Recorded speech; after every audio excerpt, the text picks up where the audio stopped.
انا نفسيا تعبانه جدا بسبب احساسي اني ما اتجوزتش بجد وعندي 32 سنه وعمري ما ارتبطت. الموضوع بقى مأثر نفسيا جدا عليا، وكمان تخينه وبخس بس بصعوبه. بجد نفسيتي زي الزفت، وبحس ان كل اصحابي اتجوزوا. طيب، معاناتك مش ان انت متجوزه، معاناتك مش ان انت تخينه، معاناتك هو ان انت مستعريه انك انت مش متجوزه، معاناتك ان انت مستعريه ان انت تخينه ومش بتخسي او بتخسي بصعوبه. فهنا المشكله مش في التخن، المشكله مش في عدم الجواز، المشكله في نظرتك انت لعدم الجواز، والمشكله في ان نظرتك انت لشكل جسمك. كل اللي محتاج يتغير مش شكل جسمك، ولا اللي محتاج يتغير ان انت تتجوزي، اللي محتاج يتغير نظرتك انت عن نفسك. لان انت لو مش عارفه اصلا تعيشي في الواقع اللي انت فيه لوحدك، مش هتعرفي ان انت تعيشي مبسوطه في الجواز. الجواز مش اضافه، بالعكس الجواز هي حياه مختلفه. لو انا مش عارف اعيش لوحدي، ده مش معناه ان انا هعرف اعيش مع غيري، بالعكس، لانه لوحدك انت المتحكمه في فكرك بالكامل وقراراتك بالكامل. لما بتشاركي حد تاني حياتك، انت مش متحكمه في ان انت تاخدي القرار بالكامل لوحدك. في حاجات هيبقى عندك الحريه دي، وحاجات تانية لا، فانت بتخسري جزء من حريتك. بيبقى عندك التزامات وواجبات تجاه الاخر علشان يفضل العلاقه دي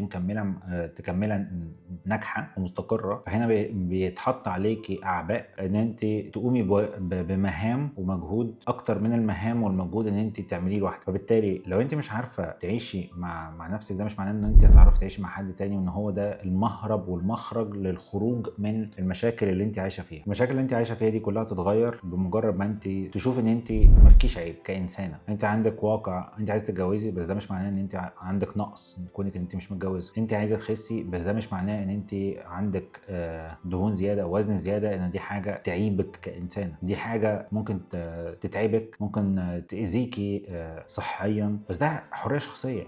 ده جسمك كنت حره فيه، ده بتاعك انت مش بتاع حد. وانت مش دورك ان انت تعجبي الناس، انت دورك ان انت تعيشي، دي فرصتك في الحياه. فلما تبتدي انت تشوفي الحياه بشكل مختلف، ان انت مش محتاجه تثبتي نفسك لحد، مش محتاجه تقنعي الناس بيكي، انت محتاجه ان انت تحترمي نفسك وتحترمي ان انت اصلا كده كده قبل ما تتجوزي انت عايشه سنين حياتك بالكامل لوحدك. دي حاجه ما كانتش بتعيبك لحد ما اقتنعتي ان انت كبرتي فبقت تعيبك. وهنا السن دوت اقتناع منك انت مش من الواقع. فما تحطيش على نفسك اعباء تهدك، تخليك ان انت باستمرار تحت ضغوطات، تخليك ان انت مش عارفه تتحكمي في بقك من كتر ما انت مضغوطه، وان انت بتتبسطي من الاكل. فبالتالي ده هيزود من وزنك نتيجه الضغط النفسي. هتلاقي ان انت في حلقه مفرغه عماله بتسلم بعضها، وهي مبتديه منين؟ مبتديه من ان انت شايفه ان انت لو ما اتجوزتيش يبقى ده عيب فيك، وده مش عيب.